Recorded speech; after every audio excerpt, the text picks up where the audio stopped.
네, 미국 내 코로나19가 재확산하면서 입원 환자가 정점에 달했던 지난 4월 수준으로 되돌아갔습니다. 한인들이 많이 거주하는 캘리포니아주는 누적 환자 수에서 뉴욕을 추월해 1위로 올라섰는데요.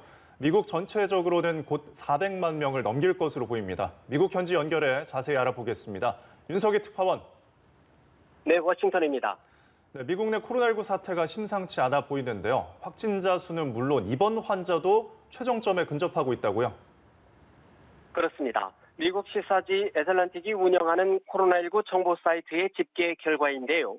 지난 20일 기준으로 미국 전역의 코로나19 입원 환자는 5만 8천여 명으로 최정점에 달했던 지난 4월 5만 9천여 명에 근접한 것으로 집계했습니다. 미국 내 코로나19 입원 환자는 지난 4월 15일 이후 하강 곡선을 그리며 지난달 2만 7천 명 수준까지 떨어졌지만 한 달여 만에 다시 가파르게 상승하고 있습니다.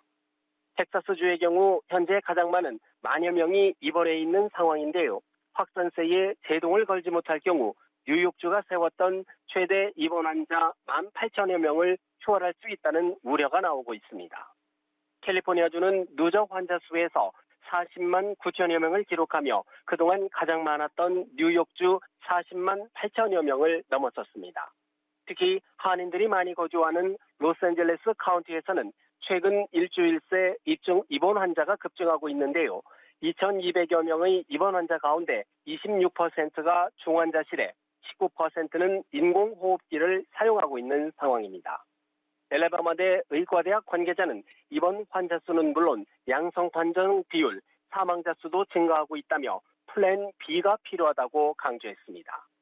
미국 내 신규 확진자 증가세도 가파른 상황입니다. 존스 홉킨스 대학 코로나19 정보센터는 오늘 미국 내 누적 확진자 수를 391만 9천여 명, 사망자 수는 14만 2천여 명으로 집계했는데요. 지난 8일 300만 명을 넘어섰던 누적 확진자 수가 불과 2주일 만에 400만 명을 넘어설 것으로 보입니다. 네, 그런데 코로나19 상황이 심각해지자 코로나19 저지에 성공한 것으로 평가받는 뉴욕 주지사가 트럼프 대통령을 향해서 훈수를 뒀다고요? 그렇습니다. 앤드루 쿠오모 뉴욕 주지사는 연방정부 차원에서 마스크 착용을 명령해야 한다고 강조하고 나섰습니다. 쿠오모 주지사는 오늘 전화 기자회견에서 하루 전 트럼프 대통령이 마스크 착용을 권고한 것은 긍정적인 걸음이라며 이같이 촉구했습니다. 그러면서 대통령이 마스크 의무화를 강제할 경우 4만 명의 목숨을 구할 것이라고 강조했습니다. 트럼프 대통령은 어제 코로나19 브리핑에서 마스크 착용은 애국이라고 언급한 바 있는데요. 여기에서 한 걸음 더 나갈 것을 촉구한 것으로 해석됩니다. 뉴욕주는 한때 미국은 물론 전 세계에서 코로나19 감염자와 사망자가 가장 많이 나온 곳이었지만 현재는 진정세에 접어든 상태입니다. 쿠오모 주지사는 코로나19가 한창 확산하던 지난 4월 뉴욕주에서 마스크 착용을 의무화했습니다. 미중 간 갈등 소식도 짚어보죠. 미국과 중국이 사사건건 충돌하는 가운데 이번에는 미국 휴스턴 주재 중국 총영사관 폐쇄를 놓고 격돌하고 있다고요? 그렇습니다. 미국이 하루 전 휴스턴 주재 중국 총영사관의 폐쇄를 중국 측에 요구한 상황인데요. 무역 협상과 코로나19 사태, 홍콩 문제 등에 이어 미국과 중국의 갈등이 극단으로 치닫고 있는 모습입니다.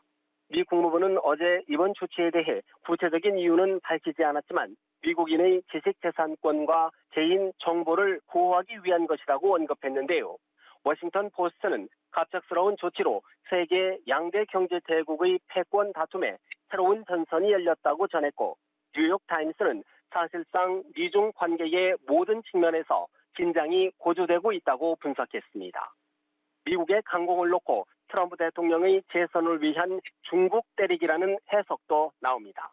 AP통신은 트럼프 대통령이 코로나19 사태로 재선 가도에 타격을 입은 가운데 거의 매일 중국에 대한 새로운 조치를 내놓고 있다고 보도했습니다. 뉴욕타임스도 트럼프 대통령의 중국 공격은 재선운동의 일환으로 보는 사람들이 많다고 분석했습니다.